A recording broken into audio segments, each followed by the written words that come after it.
Hi everybody. நம்ம இன்றைக்கி இந்த வீடியோவில் விருதுநகர் மாவட்டம் 3ஆம் இடைப்பருவ தேர்வு பிப்ரவரி 2024 7th ஸ்டாண்டர்ட் மேக்ஸ் கொஸ்டினில் உள்ள 3 மார்க் கொஸ்டின் நம்பர் 18 பார்க்க போகிறோம்.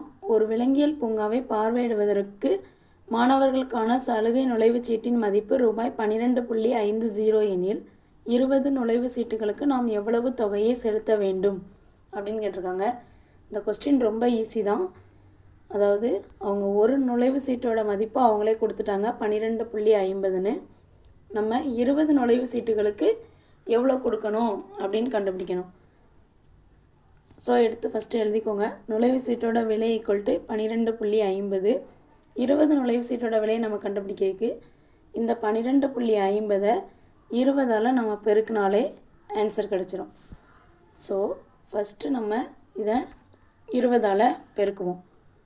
அதாவது 12 எப்போவுமே ஒரு புள்ளி வச்ச நம்பரை நம்ம பெருக்கும் போது புள்ளியை தூரம் எடுத்துகிட்டு நம்ம டைரெக்டாகவே பெருக்கலாம். 12.50 கிடைக்கிற ஆன்சரில் நம்ம புள்ளி வச்சுக்கலாம்.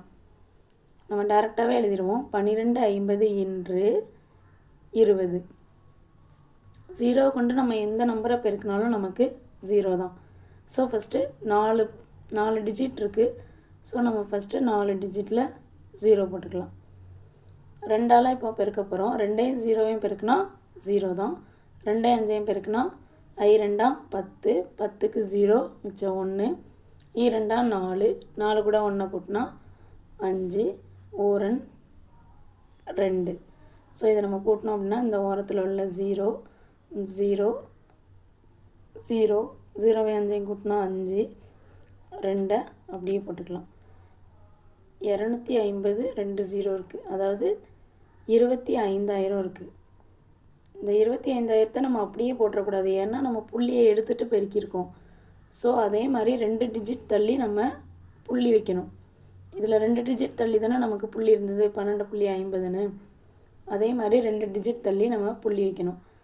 ஸோ 250 புள்ளிக்கு அடுத்து வர்ற இந்த 2 0வை நம்ம விட்டுடலாம்.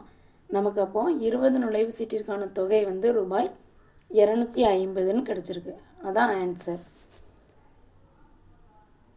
Question number 19.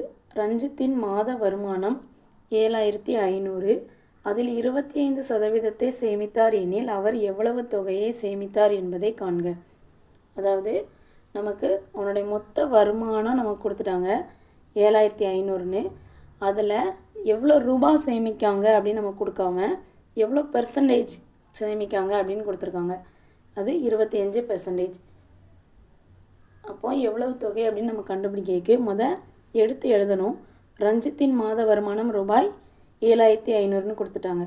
சேமிப்பு சதவீதமும் கொடுத்துட்டாங்க 25%.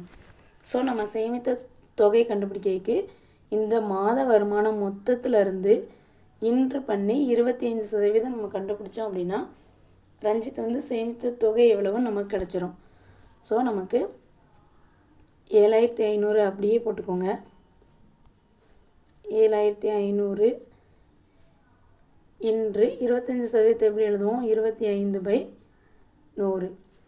இப்போ அந்த 2 0வும் கேன்சல் ஆயிரும். பேலன்ஸ் நமக்கு என்னெல்லாம் இருக்குது? 75ம் 25 தான் இருக்குது. ஸோ 75ஐயும் 25ஐயும் பெருக்கணும் அப்படின்னா நமக்கு ஆன்சர் கிடச்சிரும். பெருக்குவோமா? 75 இன்று 25. 5 5ஐயும் பெருக்குனா 25க்கு 5 மிச்சம் 2, 7 5 35 மிச்சம் 2 இருக்குது. கூட்டினோம் அப்படின்னா 37. 2 10க்கு 0 மிச்சம் 1, 7 2 14 கூட 1 ஆட் பண்ணோம்னா 15. இதை கூட்டினா நமக்கு ஆன்சர் கிடச்சிரும். 5 அப்படியே போட்டுக்கோங்க. 7ஐயும் 0வையும் கூட்டினா 7, 3ஐயும் 5ஐயும் கூட்டினா 8, அந்த 1 அப்படியே போட்டுக்கோங்க. 1875ன்னு கிடைக்கும். அப்போ ஆன்சர் ரஞ்சித் சேமித்த தொகை ஈக்குவல் டு 1875.